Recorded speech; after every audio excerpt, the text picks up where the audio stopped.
All right, also let's welcome in former Missouri Governor Eric Greitens now. Governor Greitens is also the host of Actionable Intelligence with Eric Greitens. Congrats on that. Great to see you, Governor.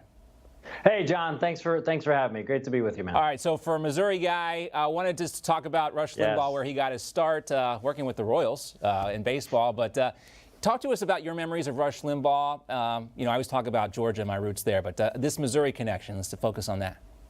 Yeah, Rush had tremendous support around the country, but he always had that hardcore group of supporters in Missouri from, his home, from his base is right there in Missouri. And look, what Rush Limbaugh did for this country, a lot of people forget, was he was a voice for conservatives. He was a voice for conservative ideas and a voice for conservative policies at a time when there weren't a lot of alternatives, when people couldn't turn to a Newsmax, for example. He was there every single day. He was fighting that fight. He's going to be remembered. And I think what he'd want everybody to do is to also go out there and make sure that their voices are heard, that conservative voices are not silenced, that big tech doesn't silence people. I think that's what he'd want all of us to do, to really celebrate his legacy of standing up for conservative principles today.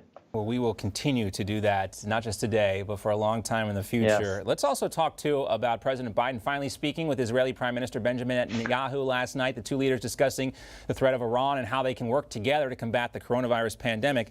But I was struck by the fact that the White House has not really officially released anything, at least as far as we know yet, about this call. It was Prime Minister Netanyahu's office that sent out this tweet you see on the screen right here, saying that Prime Minister Netanyahu spoke this evening with President Biden. The conversation was very warm and friendly and continued for approximately 1 hour. So everything's cool, right? It's all good? No, John, look, you've been a student of national security issues in the Middle East for a long time. You recognize, all of our viewers recognize, that this was too little too late. I mean, Joe Biden's policies are clearly hurting Americans here at home. His approach to Israel and Iran also indicates that he's endangering our allies. I mean, let's put this in context. Keep in mind, Biden's having this call with Netanyahu after the most pro-Israel president in generations has left office. President Trump came in and he moved the U.S. Embassy to Jerusalem. He got the Abraham Accords accomplished so that we had peace with the United Arab Emirates, with Bahrain, with Sudan. He took a hard line against Iran. He put on sanctions. He killed Qasem Soleimani, recognizing Iran is the #1 state sponsor of terrorism around the world. And most importantly, he got rid of Obama's terrible deal, which would have allowed Iran to actually achieve a nuclear weapon. And now you have the Biden administration coming in with a lot of those same folks from the Obama administration looking to support another deal, which very well may enable and embolden a nuclear Iran. So it's a difficult and important time. I think everybody's going to be watching to make sure that the Biden administration doesn't undo all of those critical achievements of President Trump. And I think a lot of people really don't understand, because it's so complicated, about all the players involved here, how important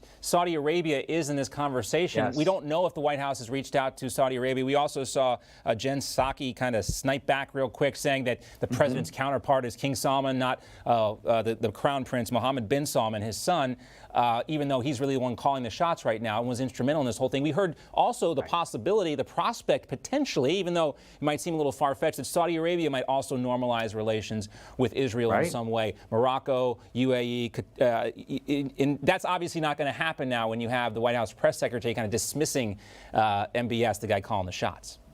That's right. And again, John, like, you've studied this, you've talked about it. It's so important to have American leadership, to have presidential leadership coming out of the White House with a really strong voice behind our ally Israel. And when that happened, when we supported Israel, not just moving the embassy to Jerusalem, but recognizing Israeli sovereignty over the Golan Heights, which all of your viewers know is an incredibly important strategic parcel of land right there on the border with Syria. When President Trump did this, it led to a cascade of positive peace deals in the Middle East. We need to have strong American leadership there. Unfortunately, the Biden administration looks like they're backtracking. Yeah, you're going to start hearing some of these terms again, like occupied territories. You know, Right. they have a specific kind of lexicon they like to use as a way to belittle Israel. We know the Biden administration wants to get more involved with the UN Security Council as well. Obviously, that's going to ruffle some feathers with Israel, considering the way the other members treat Israel. So, Governor, great to see you as always. Fascinating conversation. We look forward to that, and we look forward to seeing you on TV a little bit more as well. Take care. Thank you, sir. Appreciate you.